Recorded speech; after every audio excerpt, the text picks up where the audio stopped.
Oh, buddy, back live again because we do have a couple things we get to talk about tonight. Um, First of all, so last stream I was saying how Rogers has pretty much gotten full control of the Toronto sports scene. Pretty much they own everything in Toronto when it comes to sports. Well, apparently now, so they did this deal, which is going to be completed next year. Still has to be approved by leagues. But the company apparently will be looking to sell off a piece of the whole MOSC like conglomeration. Uh, so a move that previously had been announced by the company. So it looks like Rogers will be selling something off. We don't know. We don't know what it is, but they're looking to sell something off.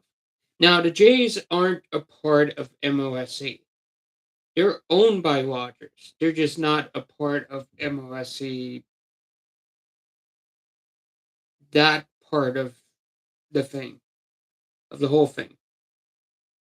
They're a separate entity from MOSC. Now,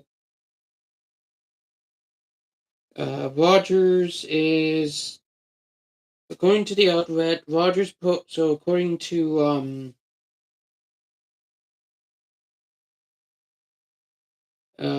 a call on Wednesday, Rogers posted a 53% gain in second quarter sports and media revenue to the tune of $851 million, which beat estimates of earlier. I don't know what the estimates are. This is from the Toronto Sun article today. Well, today or the other day, whenever it was. However, Rogers' long term debt is nearly $25 billion, and the company reported a net loss of $515 million in the most recent financial quarter, mainly due to the equity purchase from Rory Tannenbaum's company, Kelmer Sports Limited. So with the purchase, they are going to put something on sale. We don't know what it is yet, but they attain full control over the Blue Jays, Maple Leafs, Raptors, TFC, Argonauts, among other minor franchises, properties, and sports holdings. This is all Rogers. There's no one else in it. Now Rogers is going to sell a piece of the pie. We just don't know what piece they're going to be selling.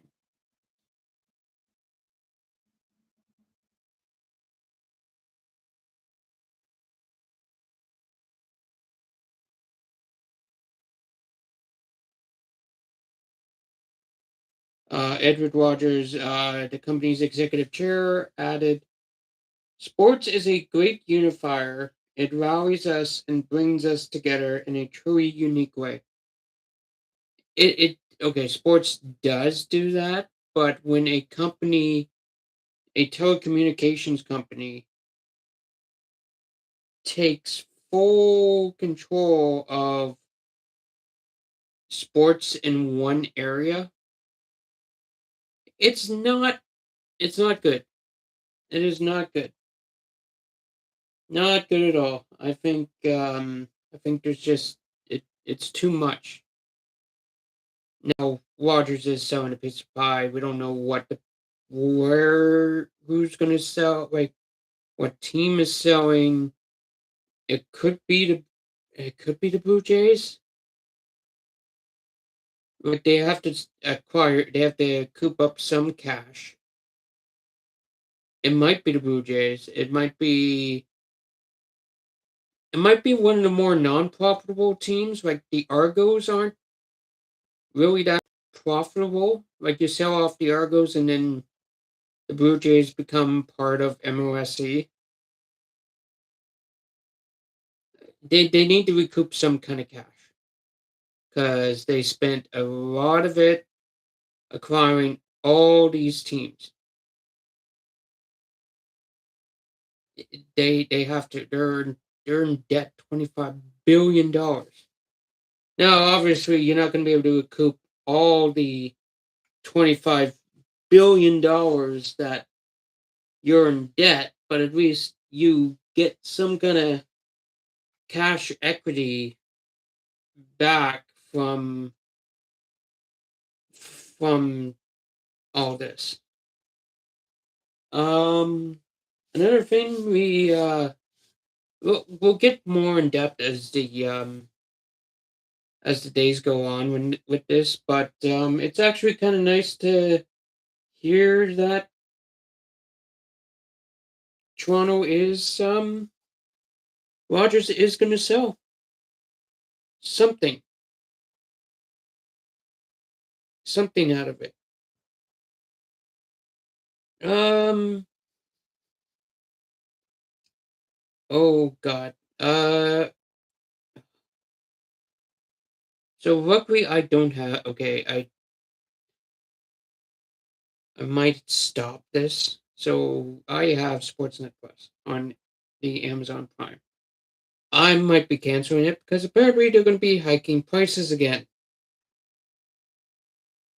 The base Sportsnet Plus standard tier will see its monthly punch price jump from $29.99 to $34.99 per month plus taxes. The plan includes local market broadcasts for the Leafs, Oilers, Flames, and Vancouver, alongside NHL broadcasts and every game in Stanley Cup playoffs. It also features over 150 Blue Jays games, MLB postseason, 41 Raptors games, direct NBA playoff matchup, combat sports, and TNA wrestling programming. The standard yearly plan goes up from 249 to 269 a year. Subscribers to the higher tier Sportsnet Plus premium plan will also see an increase in monthly rate from $42 to $44 a month, while the annual pass is going up from $324 to $344 per year.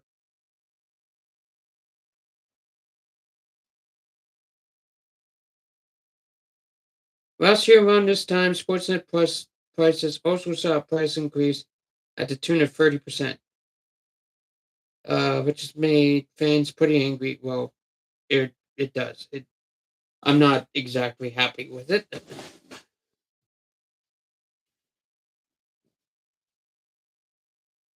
It it it's crazy how much of a monopoly that Rogers has. Going back to Rogers, they have such a huge monopoly when it comes to all sports in Canada. Most, pretty much all sports in Canada. They have a huge monopoly. And I remember a time back in the early 2000s where you could watch a Leafs game on City TV, on local broadcasting networks. You could watch Leafs games. You didn't have to have a subscription. You didn't. But we're at that digital age now where people want to watch games on the go. People want to The only way you're going to be able to watch games really is by streaming. Yes, there is the um, Armady, private, pirated streams, and and those work. Now, okay, so I'm just I guess we could just talk about Rogers and their stranglehold on sports in Toronto when it comes to the Blue Jays. So the Blue Jays did win today. Shane Bieber pitched very well today. Varun got saved. The offense only scored 3 runs, but uh, Toronto this year has averaged 40,000 fans, 40,561 fans per game at the Rogers Center this year, up more than 5,000 per game from 2025. That's because last year we almost won the World Series and huge expectations were placed on this team. And also during this time of year, there's nothing else to do. There's CFL football, but not many people really care about CFL. And there's nothing. There is nothing else. But the World Cup was the saving grace of this summer to start out. And now in the dog days, where there's nothing else to watch.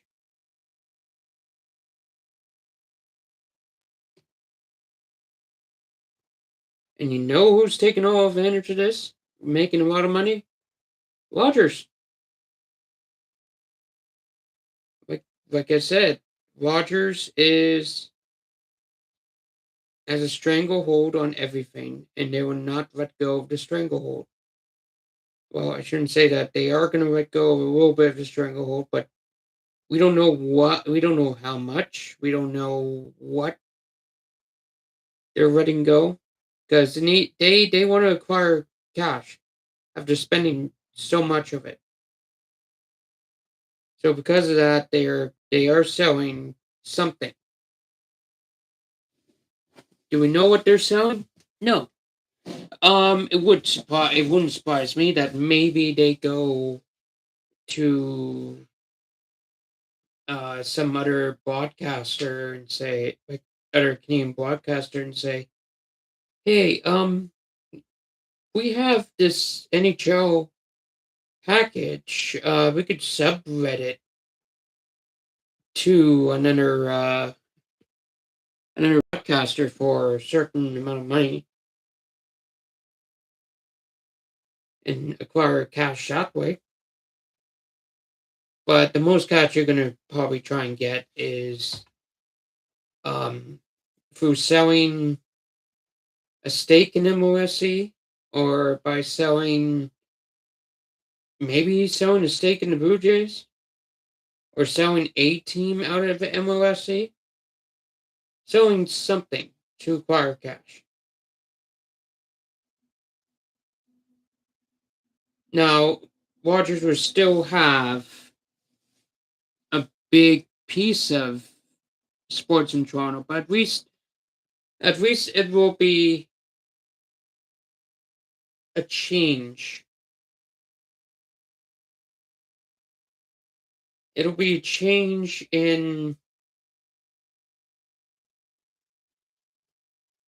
stuff. It'll be a change, and I think that's what we need in Toronto is a change.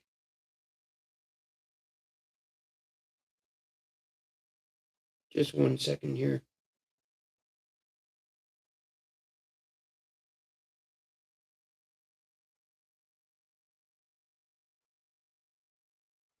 1 second here, because I am already live, but probably post.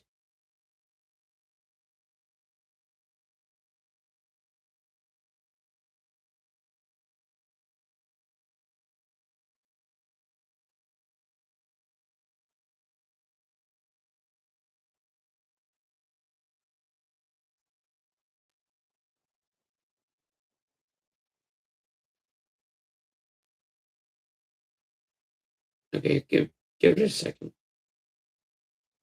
Um, what else can we talk about today? Oh, Mitch Marner's agent. It just seems like this whole saga, even a year after he's gone from Toronto, it will never end. It will never end. It doesn't want to end. Because Mitch Marner's agent opened his mouth again, saying, "Oh, Toronto never took care of Mitch Marner." It's like, what? Mm, I gotta go. I gotta go see what he exactly said because I just saw it in my timeline feed, and I was like, never took care of him. Hmm. We we took absolute care of the guy.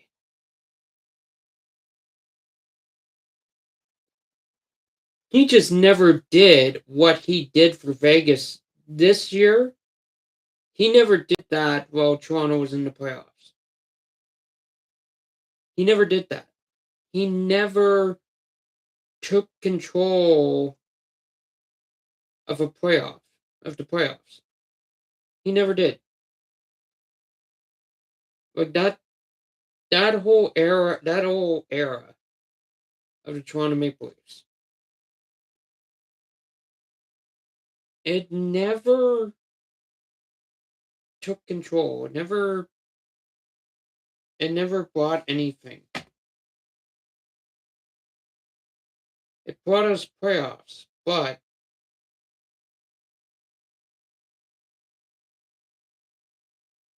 like it never brought us what Vegas had.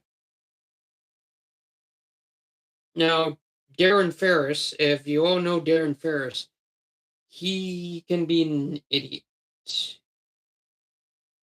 So he said, this is what Darren Ferris said in an appearance on the Puckpedia Hockey Show. He said, as time went on, Mitch became the focus of everything, scrutinized for every game, him and his family criticized after every loss, at points receiving threats on social media that never do that.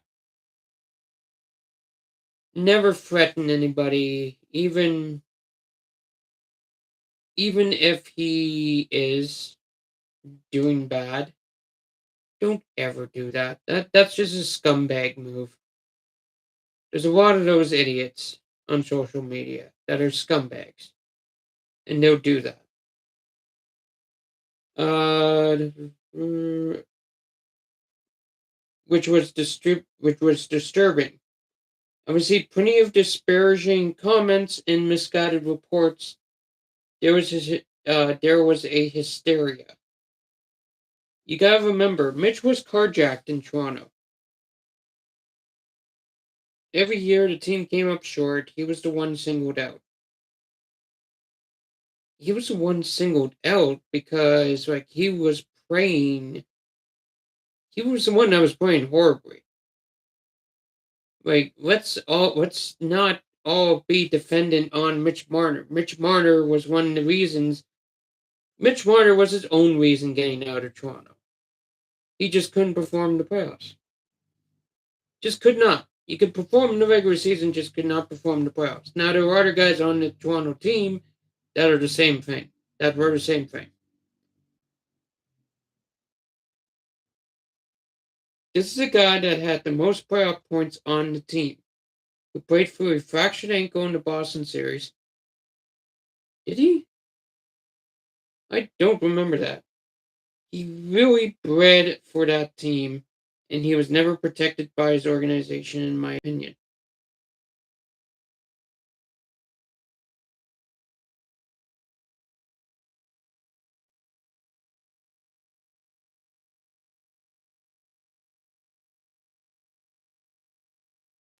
Uh, Ferris also said, right from the get-go, I think people think this whole story with Mitch started with his contract dispute originally on that negotiation, and that's not really where it started.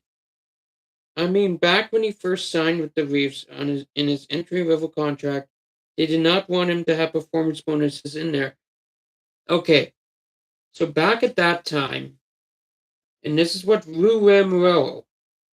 Don't forget, Lou Lamoriello was the one that was GM. He never he never allows he never wants to sign. So in his rookie deals, he doesn't have performance bonuses because that's how he is as an old school general manager. He believed that you should abide by the money that you owe, that you were signed to. There were no bonuses or anything like that. He hates giving out bonuses. He will always hate giving out bonuses. Always. That's just how he was as an old school manager, as an old school general manager. Um to this day, people say he didn't show up for training camp. Well, he did. He didn't miss a day of training camp. He's never held out from a camp, first said of that dispute. So there was a lot of misinformation, which just kept spiraling into a lot of information that just made him a villain in the city. He was not a villain. He was not a villain. Darren Ferris,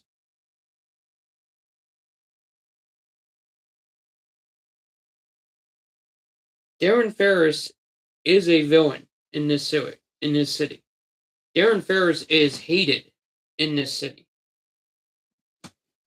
Ferris, who has represented Mitch Marner since his days in junior hockey, also took the time to touch on his final season in Toronto when his time with the team looked to be nearing an end, and then general manager Brad Treliving began floating the two-time All-Star's name in trade talks.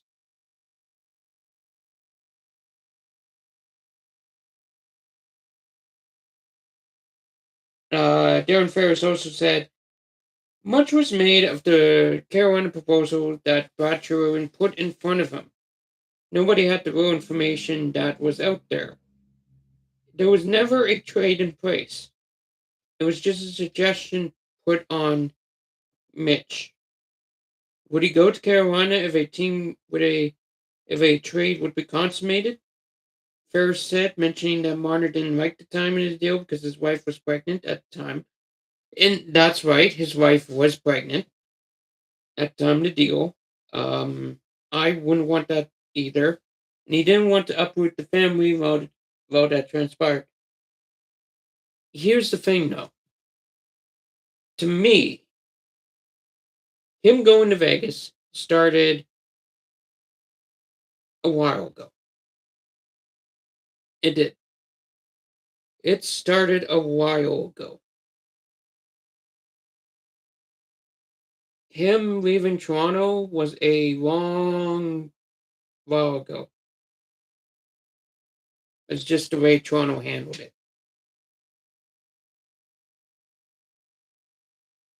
It was just the way they handled it.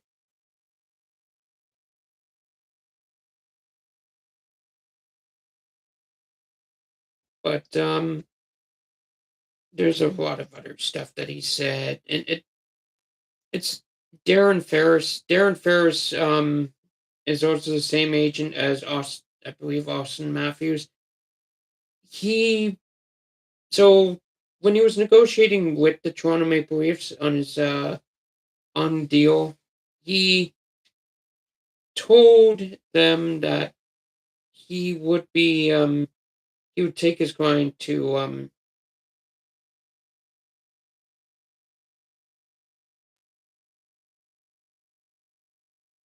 he would take his client over to Switzerland. That's what he said. He would take his client over to Switzerland.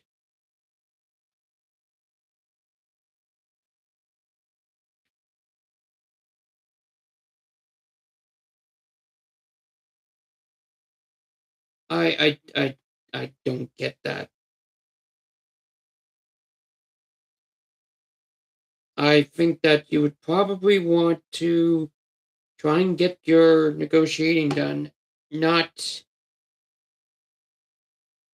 you try to get your negotiations done, but not say, "Oh, I'm going to send my client to Switzerland if we don't get a deal done." Darren Ferris is the most hated agent in all of Toronto. I think he is. Nobody likes him. He's an idiot. He is. Nobody likes him in Toronto. There were a lot of people that loved Mitch Marner in Toronto. But Darren Ferris is trying to play the fans as villains. And Mitch Marner is trying to play the fans in Toronto as villains. We're not the villains of this story.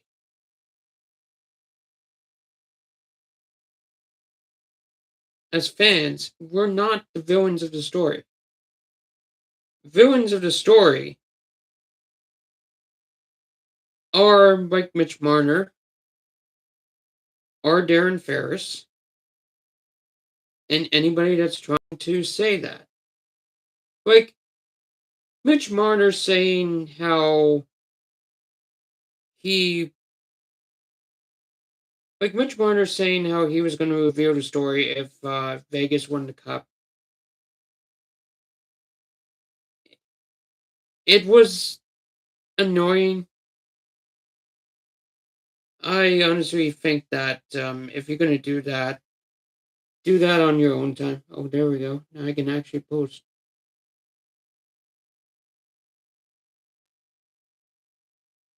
One second. I'll get back to what I was saying.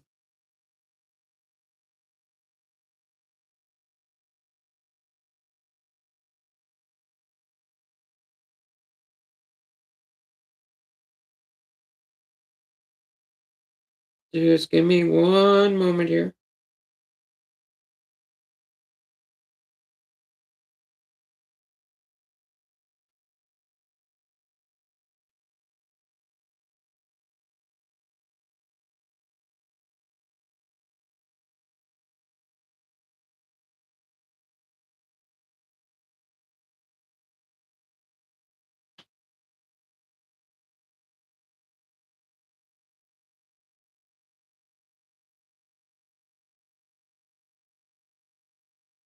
Okay, and also what I'm going to do is I'm going to turn on my fan just to get some cold, like some kind of AC in here. So upstairs, upstairs I do have an AC, but I'm not going to turn it on because it doesn't really need it.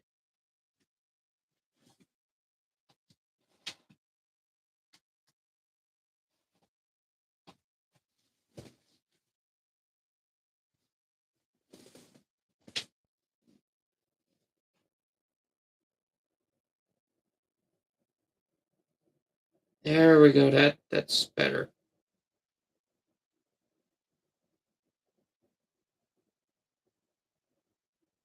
It gets nice. It gets nice up here with that fan on. I have a ceiling fan up.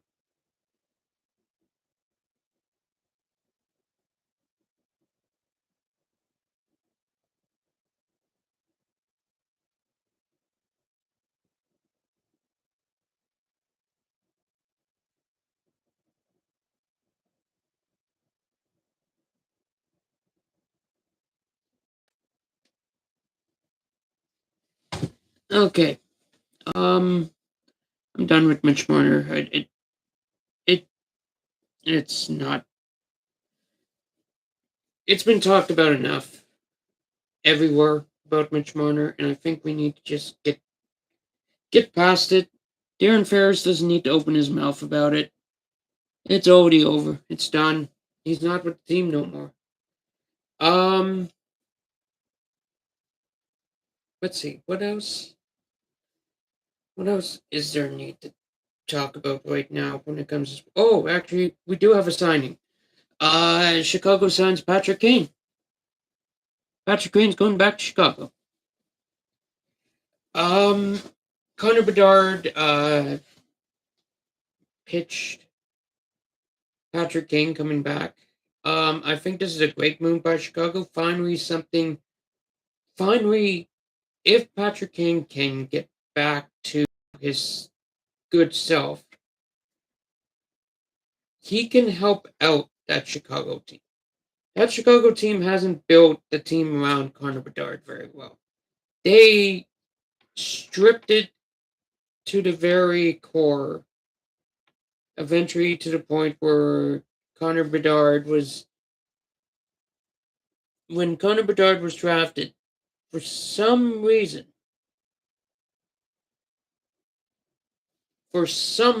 they decided, well, before Connor Bedard was drafted, they for some reason just went, okay, okay, we're gonna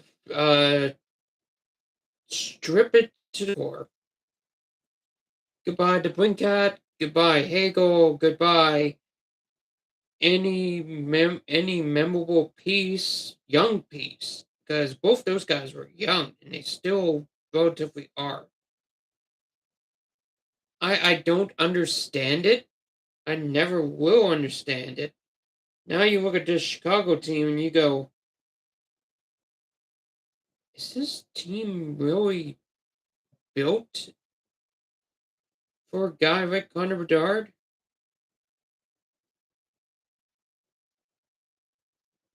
Connor Bedard can do everything, but he needs pieces around him to help out.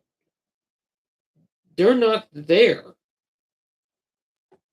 There's no pieces there.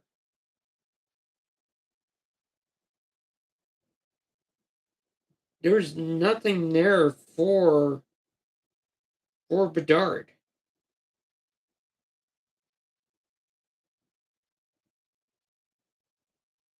Like Chicago overpaid for Bowen Byram. Like really overpaid. Like you don't give up the fourth overall pick for Byram. A guy who's never been a number one D man. He wanted to be a number one D man. Never has been. I don't think he ever will. And then you go ahead and pay him $12 million a year.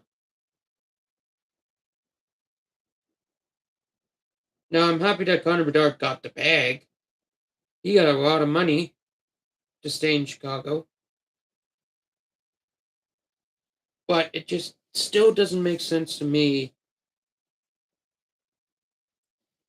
when they got Bedard. They should have just tried, I don't know, maybe to get like maybe keep a piece or two, like unless they thought, oh, Bedard is the guy of our future, but we need to get rid of everyone to get that guy. It just didn't make a lot of sense. Still doesn't make a lot of sense. And I don't think it ever will make a lot of sense. Now, Blackhawks have $2.8 million in cap space now, so I'm pretty sure they're done making moves. Like they just signed Connor Bedard to 5 year, $15 million a year deal, which had to happen. And I just realized that Chicago has 3 first-round picks this year, like this coming year up. Oh, and that's right. Connor Bedard's not even going to start the year this year. He's going to be on IR. He can probably be on LTIR at this point. So Frank Nazar is going to be the number one center to start the year.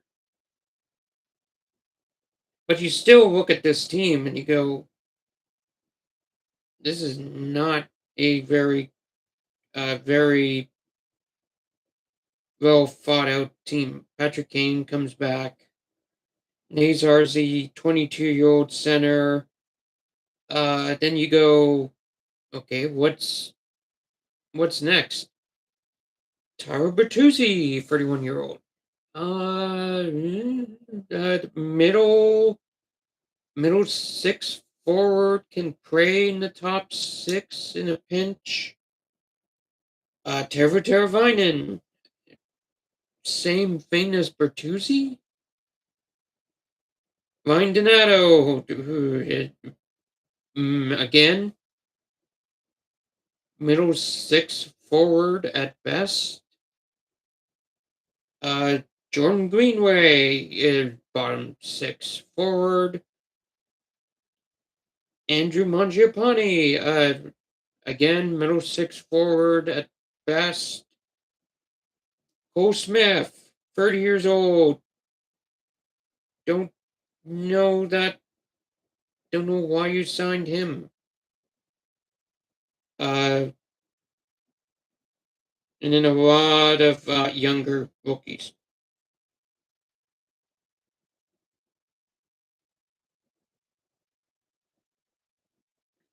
And then you look at their decor and you go, ooh boy. They acquired the contract of Ryan Ellis. I don't even remember that. Okay. Bowen Byram, who's still only. So he signed the extension, but the extension doesn't kick in until next year. So he's actually getting paid $6.25 million, which is a great. I would take that deal for him. Not $12.5 million. It's like, so Seth Jones was on this team, right? And he got signed to a big extension when he was on the Blackhawks, right? He was the only defenseman, like big name defenseman on that team. Now you look at this decor and it goes, ooh, Alex Vlasic, Ian Cole signed in Chicago for a year. Okay. Wyatt Kaiser, Vevshunov, who was healthy scratched a few times. Sam Renzel, a guy that's been screwed over, Kevin Korchinski. He's a restricted free agent. He's going to get traded. Korchinski's going to get traded. I can see it right now. He's going to get traded. And then we get to the goaltending, which actually shows a little bit of promise with Spencer Knight. He's actually a starter now. Arvid Soderblom, $2.75 million.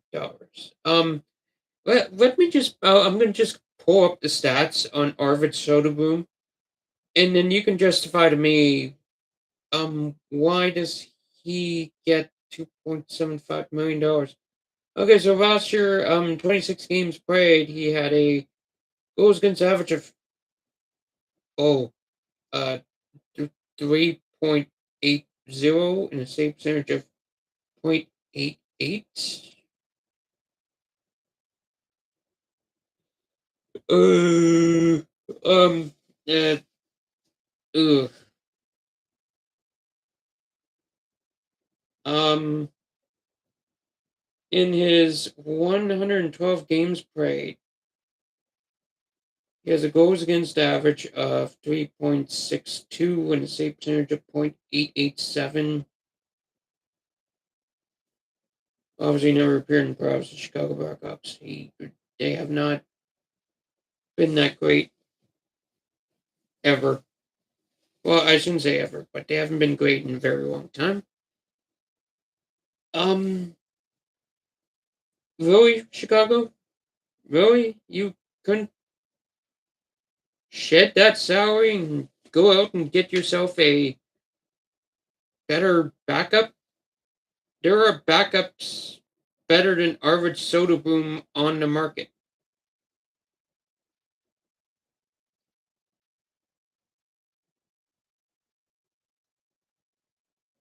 There are. There are better better goaltenders out on the NHL market.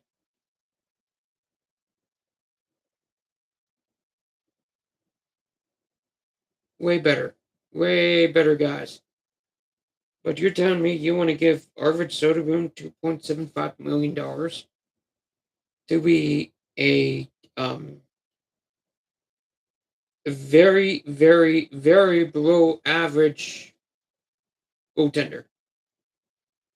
That was a battle between him and Jonas Johansson for the worst uh, backup goaltenders in the NHL. But even Johansson, I think, lost that job to Dennis Hildeby.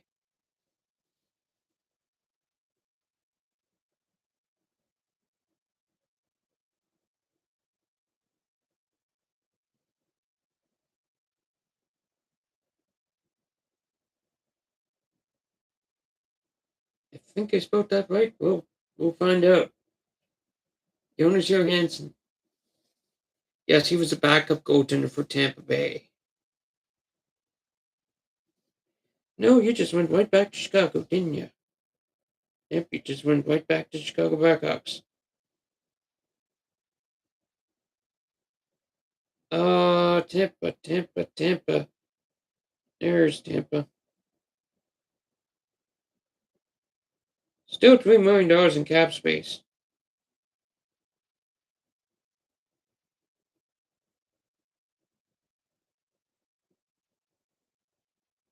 Where are you, Jonas Johansson?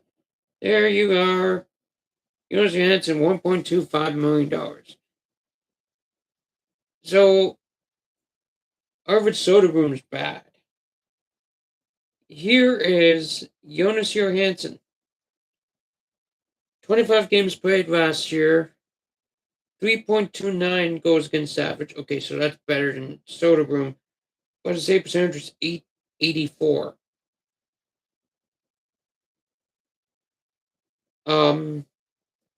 There's a reason why they got young Dennis Hildeby from Toronto. Because Jonas Johansson's not the backup they were thinking he could be. He never really has been. I mean, his best, actually, he wasn't good anywhere. Anywhere he really, like, okay, shouldn't say that. So he played 1 year in 2020, 21. Is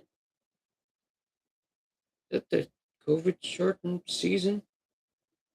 I think it was. So he played 8 games in Colorado during that year. He was, I think, traded. Had a 2.06 goals against average and a 913 save percentage. Okay, what did he do in Buffalo before the trade? 379 goals against average and an 884. Yep. You're crap. You are not an NHL goaltender. Arvid Soderblom's not an NHL goaltender. Jonas Johansson's not an NHL goaltender. They just keep treading out guys. Now, Tampa finally did something to get at least an NHL backup goaltender in Dennis Hildeby.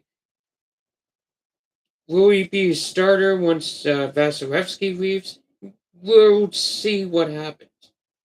But they might be able to tell Vasilevsky, hey, we have a young guy that can start games for us. More games than Jonas Johansson can. So because of that, you can easily get in. I keep having one viewer and then that viewer goes away. You can easily have him start get more games now. You can finally give Vasilevsky like some kind of rest.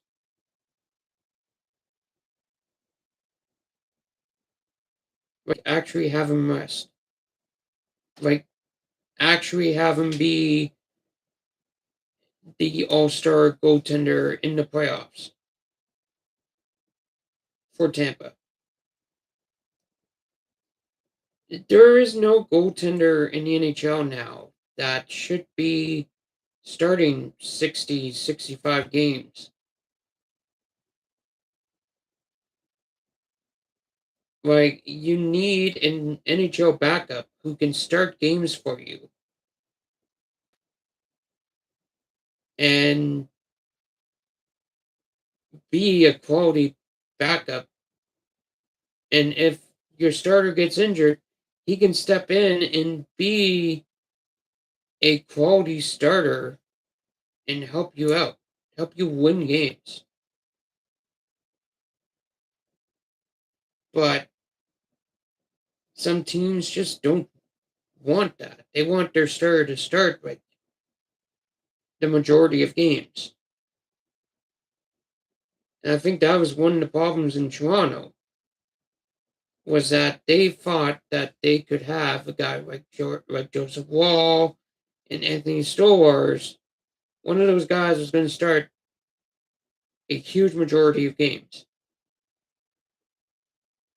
Both those guys are injury prone. They had to resort to now trading Dennis Hildeby is tough, but I get it because he started falling down the depth chart after uh, Arthur Akiyarmov played so well for the Maoris. Arthur can go through waivers. Hildeby could not. So you had to make that deal to get Nick Paul. Now, Nick Paul is a great return. You had to make the deal to. You had to make the deal because Dennis Hildeby had to go through waivers, and you would have lost him for nothing.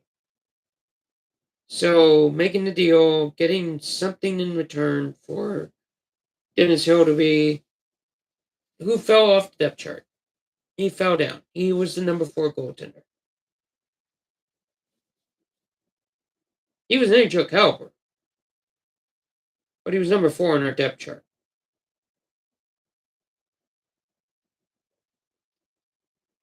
Um,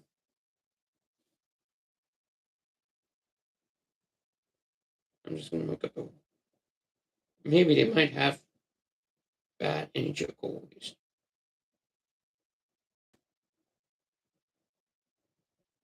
Oh boy.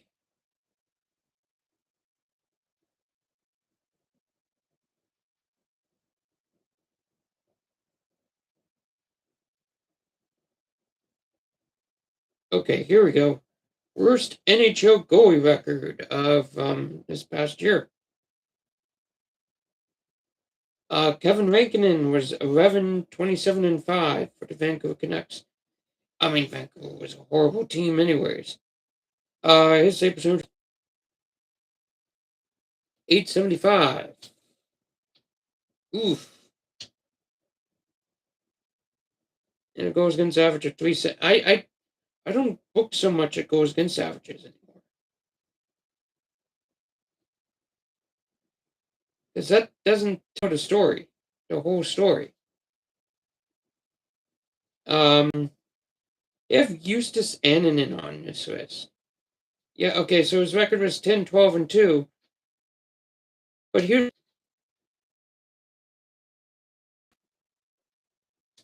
like, that's a backup goaltender for you. A, a stat that's kind of mean. It's 2.68 goals against average. That's what that's what you ask for. That's perfect. Would you like him to win more games? Yes, of course. You'd love your goaltender to win every game. But that is fine. Like the first 3 guys are backups. The first starter is Jordan Bennington. Well, he actually lost the starting job to Joe Holford because Bennington was horrible, horrific, unprayable. His save percentage was 873 last year. Bennington's riding off the high um of being a Stanley Cup winner. Still riding off that high, by the way. Still. One guy I feel bad for here, Dustin Wolf. Calgary was just bad this year. Dustin Wolf is still young. Like this was his second full year. He was so save percentage has gone down. I think the average is like 900. So his average, like his save percentage was 899, which is about average. What was their other option? Oh, Devin Cooley was also from Calgary. Oh, he had 909. It's just that Calgary didn't really have much last year.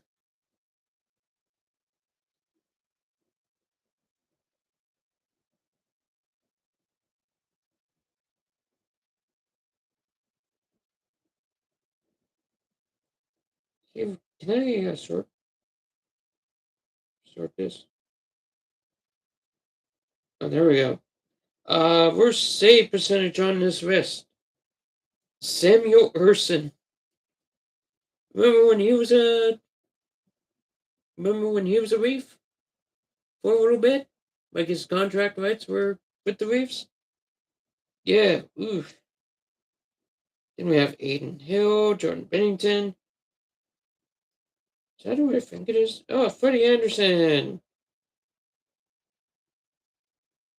45 games started, 16-14.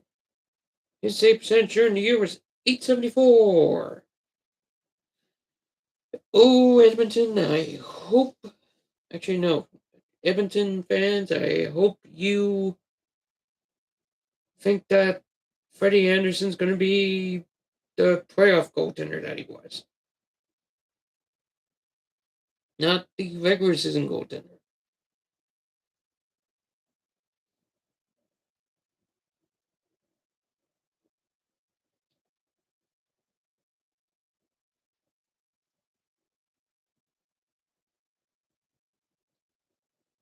Okay, let's see.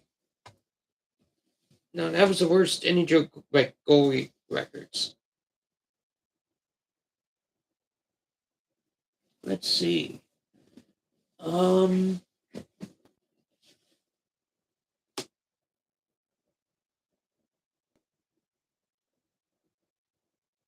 Top 15 worst goaltenders of all time. Well, this was back in 2015. Jeez. Okay. Which NHL goaltender has the worst save percentage? Is this like all time? Oh, yes, it is all time. Oh, boy. 284 games played. Let's say, whoever this guy was. Doug Sodart. His save percentage was 867. Okay, this looks like a guy I have to look up. When did you play? What years did you play? Oh, Rangers, Jets, and Canadians. It looked like he was a 1970s,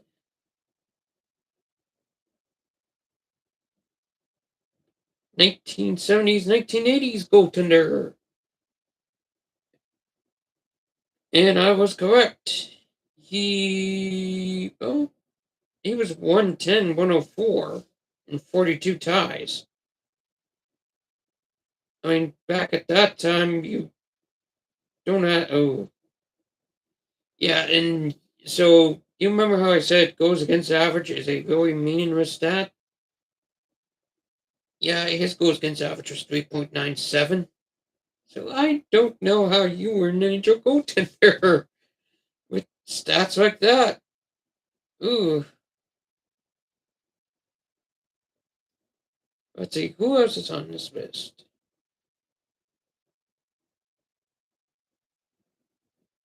Oh, Vancouver Canuck fans will know this one. Richard Mulder. 9 seasons with the Canucks, Warriors, and Islanders. Oh, okay. I remember him for the Canucks, not for the other two teams. Vancouver.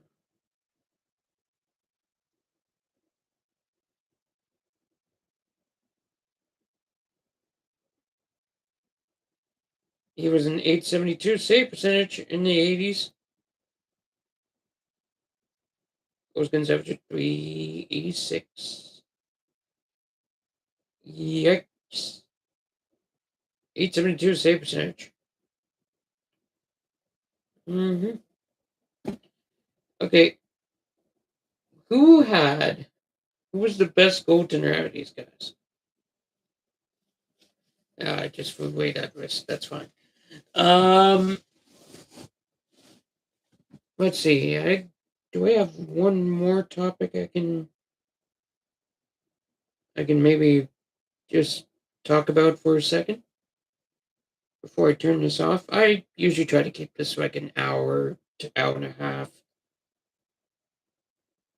because it is 11:30. Um,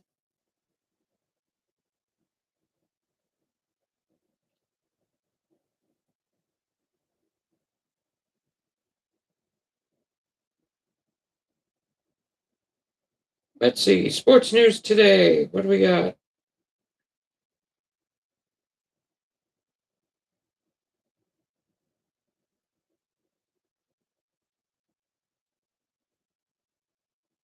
I didn't show up with anything yet. No, I didn't show up with anything there. Sports news. So we have Patrick Kane. Okay. Oh, Jet Greaves. There we go. Jet Greaves signing 3 years, $15 million. So there was the arbitration numbers that were released for that. Jet wanted 7.4. The Blue Jackets wanted to give him 2.4. You know the reason why that went out there, right? That's not Jet Greaves wanting that 7.4 million. He wanted a certain number, and I think he got that with the 5 million a year for 3 years. We'll see how that goes. Blue Jays won today 3-1 over the Tampa Bay Rays, backed by a season high 7 innings from Shane Bieber. As he's also another guy that will probably get traded at trade deadline because he's on an expiring deal. CFL, Saskatchewan Roughriders and Edmonton Elks are playing right now.